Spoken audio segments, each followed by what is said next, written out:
remember the stoplight is just a tool to help us remember the parts of our brain, red, yellow, green, and to help us check in with ourselves and figure out, am I feeling red? Am I feeling yellow? Am I feeling green?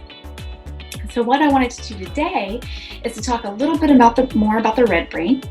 And remember, I told you last week, the red brain is very good. We need it. It helps keep us safe. When there's something going on that's not safe, the red brain alerts us and lets us know. And it sends signals to our bodies to do things to help keep us safe. And so the red brain is very, very good, and we need it. The thing that's tricky about the red brain is sometimes it gets overactive. And so it thinks that something is not safe when it actually is, and it sets off the alarm even though you're actually safe and you don't need the alarm. And so what we have to do in those cases is just calm our red brain down a little bit and help our red brain to understand that we're safe. So we'll talk about how to do that, but the first thing we're going to talk about is how the red brain sets off that alarm. And there's 3 different ways. The first way the red brain sets off the alarm is called fight. And what fight looks like is someone whose red brain is setting them off into fight might push or shove, they might rip things up, they might kick, they might yell or scream. And so that is a fight response in red brain.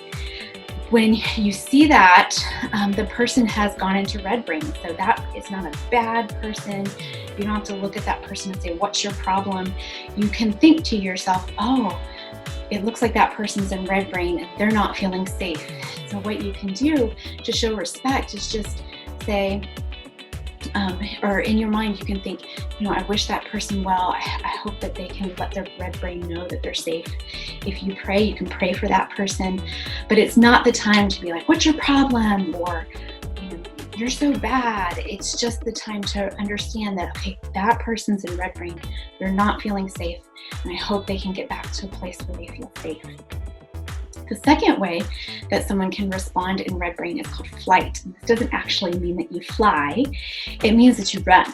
And so sometimes you get so overwhelmed and so scared or so frustrated or so angry, just big, huge, strong feelings, and your body is like, I gotta get out of here, and you just start running. Well, of course, that's not safe either, right? Because if you run away from your safe grown-ups, or if you run out into a place where people can't keep you safe, then it's a dangerous situation. And so even though that's what your body is telling you to do is to run, that's actually not a safe thing to do most of the time.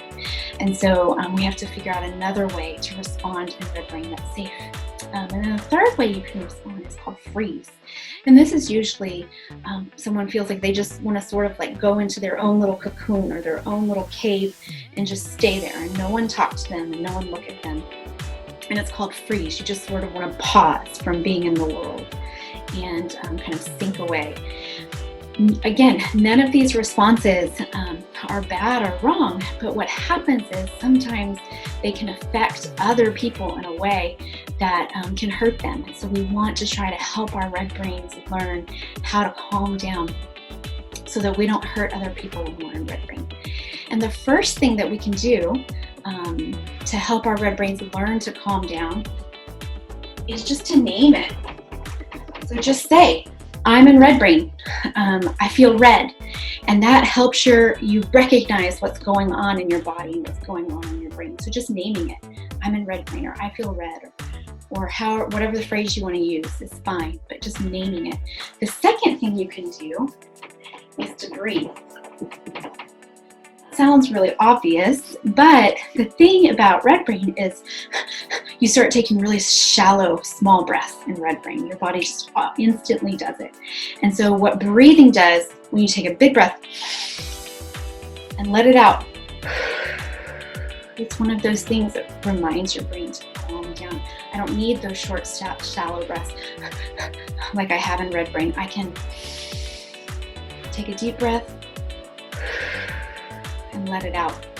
And what I like to do is I like to practice taking deep breaths several times a day, all throughout my day when I'm not in red brain, so that when I go to red brain, in that moment I've practiced and my body is ready to take that deep breath in and to let it out. And sometimes you have to take 2 or 3 or 4 or even 5 big, deep breaths and let them out in order to help your red brain calm down and realize that it's safe. And so maybe something you can do is just every day when you come in from playtime, or every day when you finish maths or reading or science, just throughout your day, you can just take a deep breath and let it out. And it's just a way to practice those deep, calming breaths so that when you need them, when you do have that moment where you're going into red brain and you're feeling very overwhelmed, big feelings, then it's there. That big breath is there to remind your body to calm down, to remind your red brain that you're safe. So I hope that that is something that's helpful, that as you think about red brain this week, as you recognize yourself or someone else going into red brain, you can use some of these tools to help you be safe and to help you to respect yourself and respect others.